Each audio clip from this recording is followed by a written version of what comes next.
mulailah beternak sesuai kemampuan. Kalau mampunya hanya pelihara ayam 20, 30, 50 ekor, jangan paksakan pelihara ayam 300. Yang terjadi, Anda tidak siap dengan problem, dengan cost, dengan biaya produksi. Yang terjadi adalah ayamnya rusak. Solusi untuk mensiasati lahan yang sempit adalah menggunakan kandang-kandang baterai seperti ini. Kandang bertingkat untuk memaksimalkan populasi. Sehingga lahan kita sempit tetapi populasinya bisa dimaksimalkan. Jenengan tahu bahwa saya tinggal di perkampungan padat, kanan kiri ini rumah semua, tetapi kandang saya nggak bau. Itu ada dua cara yang harus kita lakukan. Yang pertama, kita bisa menggunakan bakteri mikroba.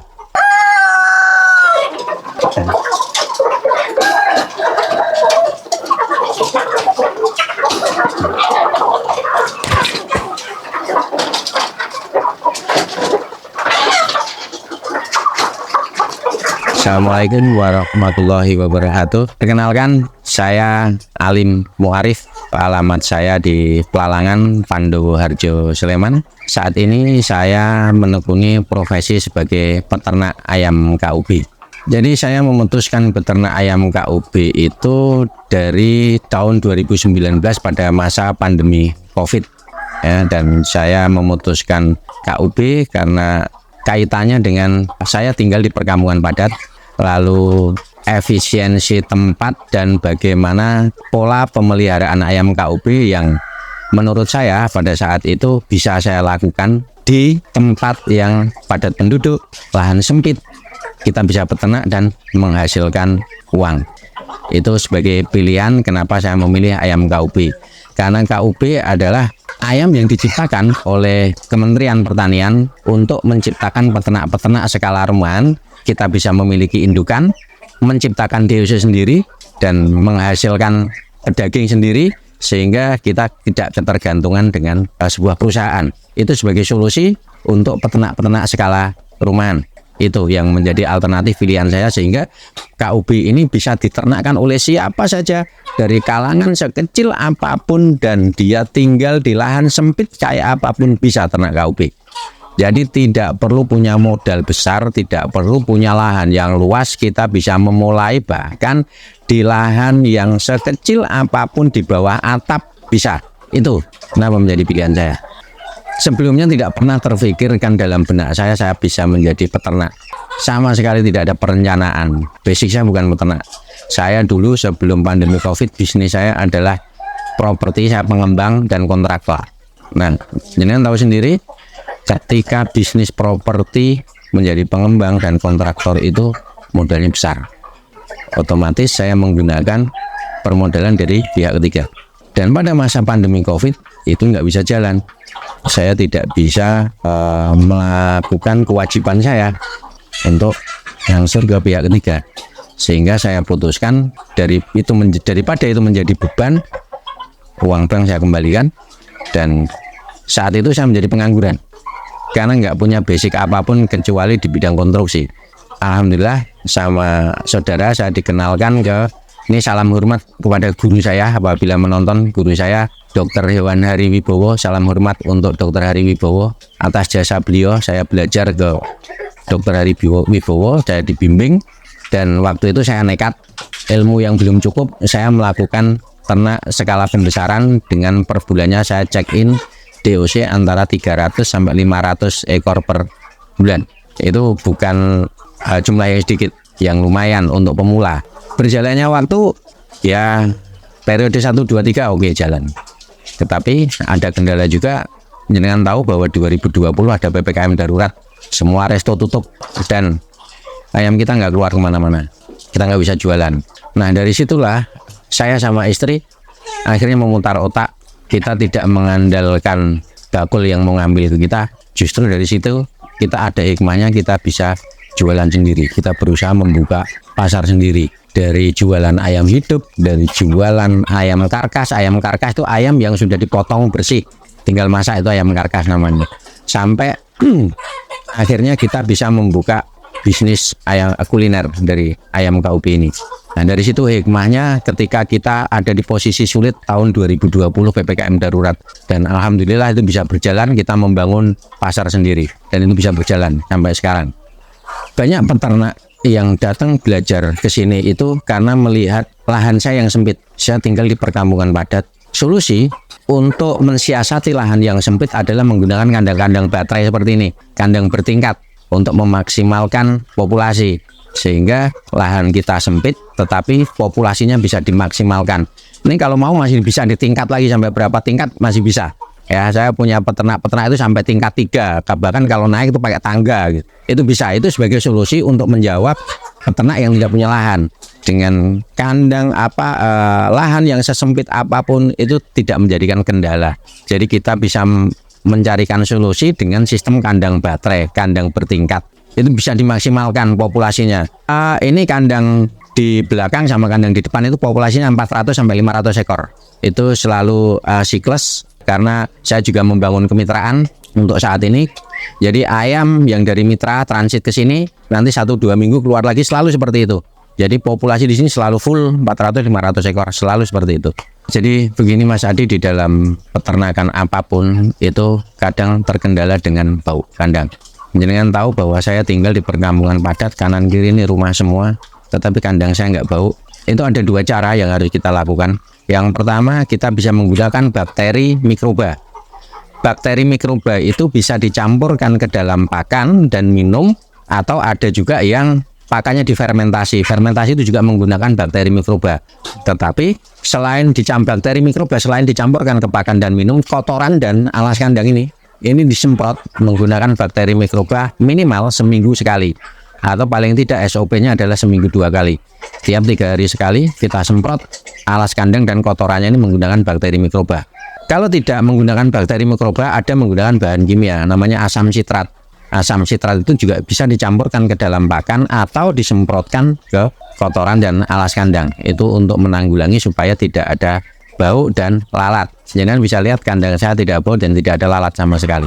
Itu solusi untuk peternak yang tinggal di lingkungan padat penduduk. Bakteri mikroba itu yang beredar di toko-toko. Ini kita bicara merek ya. Intinya itu bakteri mikroba, tetapi yang beredar di toko pakan, kalau pemirsa nanti kesulitan apa tuh bakteri mikroba itu, beli saja EM4. EM4 itu isinya adalah bakteri mikroba. Kalau mau bikin sendiri juga bisa sebetulnya. Itu dari intinya adalah Yakul. Yakul itu bakteri positif. Itu juga bisa digunakan untuk menciptakan bakteri mikroba. Tapi kalau nggak mau repot-repot, beli aja di toko EM4. Disemprotin, dicampur dengan molase, semprotkan ke kandang, bisa dicampurkan ke pakannya.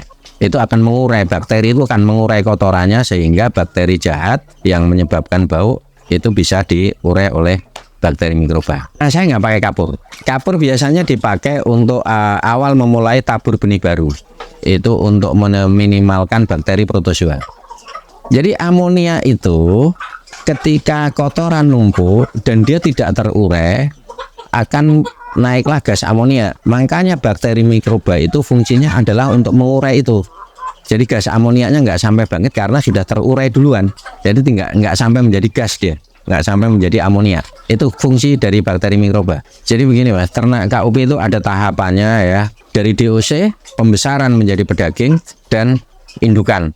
Jadi pakannya berbeda-beda. DOC itu masa brooding dari 0 sampai minimal 21 hari atau 1 bulan. Kalau saya 1 bulan itu menggunakan pakan khusus pabrikan dengan kadar protein minimal 21%. Itu sampai umur 1 bulan. Dan DOC itu dari perlakuan khususnya ya, dari pakan dan suhu itu harus benar-benar dijaga suhunya. Jadi ada panduannya dari 0 sampai 1 minggu suhunya harus 32 derajat minimal, nanti 1 minggu ke depan 29, dan sampai dia 1 bulan. 2 minggu itu sudah mulai bisa bertahan. Setelah 1 bulan, pakan bisa diturunkan, bisa menggunakan pakan campuran, karena KUB ini ayam genetik ayam kampung ya. Jadi pakannya dia tidak ketergantungan dengan pakan pabrikan. Meskipun ada sebagian peternak dia juga menggunakan pakan pabrikan untuk mengejar percepatan. Tetapi sebetulnya KUB ini bisa menggunakan pakan campuran dengan komposisi minimal. Kalau kita tidak bisa menciptakan nutrisi atau protein yang bagus, itu kita tetap menggunakan pakan pabrikan minimal 40%, lalu jagung giling untuk selepas umur ayam 1 bulan ya, 40% konsentrat pedaging atau fur, lalu jagung gilingnya 50%, nanti katolnya 10-20% saja. Itu untuk pembesaran, speknya pedaging. Dari situ ayam setelah 2,5-3 bulan itu bobotnya sudah mencukupi untuk yang dibutuhkan serapan pasar. 8 on sampai 1 kilo. Biasanya yang betina-betina dia kurang dari 1 kilo, tapi yang jantan-jantan malah bisa 1 kilo up.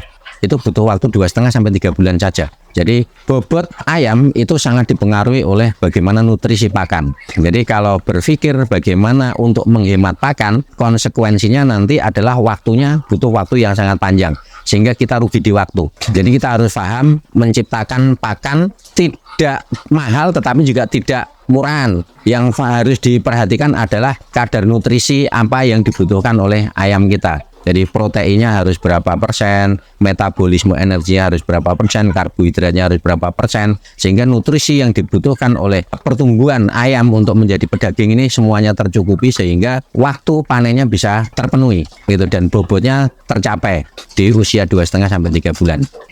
Kalau nutrisi dan proteinnya bagus, itu 2,5 bulan sudah bisa mencapai bobot 1 kilo.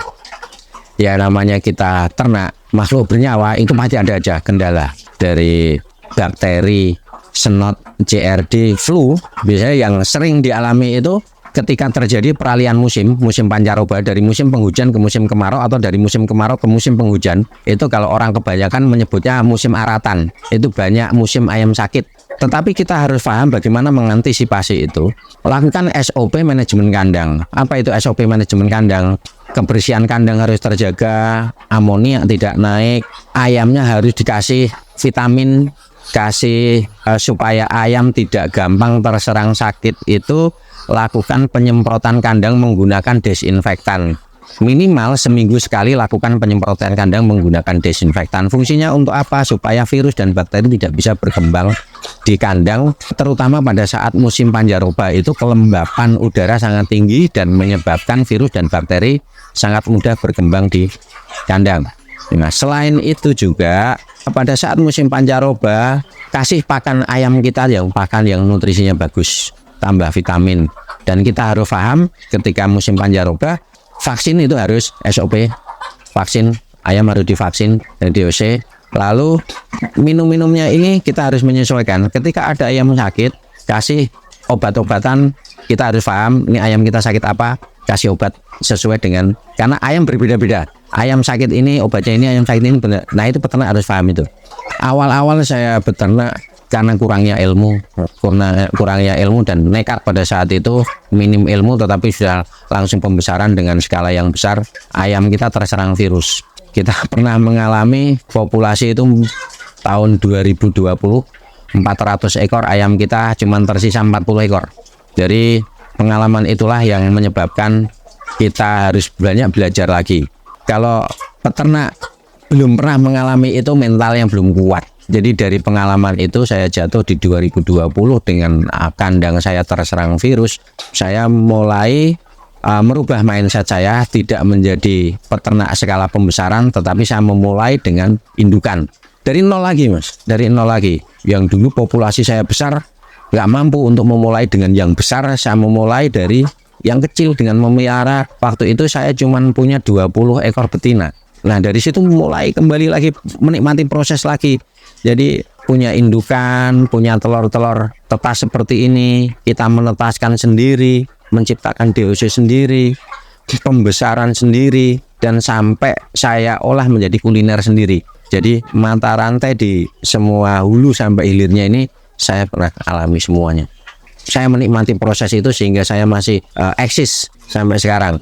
Jadi kuncinya ini kepada peternak-peternak pemula, kalau ada masalah tidak terus kita tinggalkan bidang usaha kita, tetapi cari solusinya, cari akar permasalahannya, kita belajar lagi ilmunya dan menikmati prosesnya, kita bangkit kembali dari nol.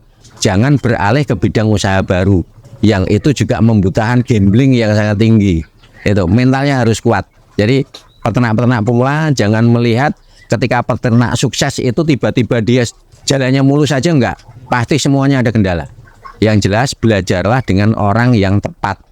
Jadi di Di KUB Sleman Utara ini saya menerima orang-orang tidak hanya seputaran Jogja saja, saya banyak menerima orang-orang dari luar kota Jogja, dari luar daerah. Bahkan yang terakhir saya menerima teman-teman dari Bali. Jadi sebisa mungkin saya sarankan sebelum memulai beternak, itu cari ilmunya dulu. Minimal searching Google saja, minimal searching Google. Apa toh itu ayam KUB? Lalu bagaimana metode peternakan KUB? Lalu bagaimana sistem pasar KUB? Kalau sudah, coba datangi orang yang sudah eksis. Jangan pemula, tapi peternak-peternak yang sudah eksis dan sudah terbukti. Belajarlah ke mereka. Pasti ada pengalaman-pengalaman yang bisa diajarkan kepada pemula. Selain kita mencari literasi-literasi, kita belajar langsung. Karena ketika kita baru mencoba belajar lewat literasi atau kita searching Google atau YouTube, itu akan berbeda ketika kita datang langsung ke kandang, kita langsung aplikasikan langsung ilmu kita bagaimana manajemen kandangnya. Belajarlah dengan orang yang tepat, itu tadi. Jadi saran saya, cari dulu ilmunya sebelum memulai. Itu akan jauh bisa menolong daripada beternak sambil belajar. Jadi belajar dulu, nanti baru memulai. Nah, dalam beternak pun itu tetap ada proses pembelajaran. Karena dalam proses pendewasaan kita, berjalannya waktu, itu ada saja problem yang akan kita alami. Nah, kalau kita ketemu dengan orang yang tepat, step by stepnya ini, ketika ada problem seperti ini, penanganannya seperti apa. Besok ketemu lagi, masalah seperti ini, penanganannya seperti apa. Lama-kelamaan kita akan pinter dengan sendirinya. Di sini KUB Sleman Utara tidak hanya sekedar kita ke ayam hidupnya, tapi kita juga sampai ke kulinernya. Yang pertama kita jualan DOC.